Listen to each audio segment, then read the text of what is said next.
অন্যের জন্য শুভ কামনা করলে এটা ফিরে নিজের দিকে আসে, এটা খেয়াল রাখেন। এটা একটা লাইফ হ্যাকস শেয়ার করতেছি, আজীবন কাজে লাগবে।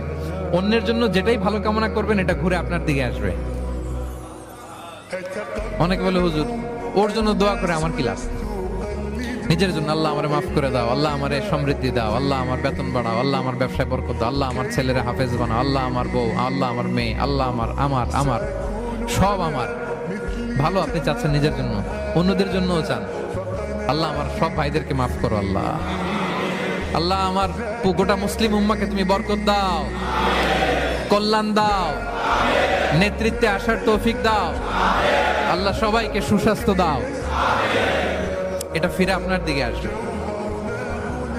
অন্যের জন্য শুভকামনা বহুগুণ বৃদ্ধি হয়ে নিজের দিকে রিটার্ন করে। বিষ্ণু ইসলাম এটাই বলেছেন, মা মিন আবদিন মুসলিমিন ইয়াদউ লিআখিহি বিযাহরিল গায়বি ইল্লা ক্বালা লাহুল মালাকু ওয়া লাকা বিমিসলিন।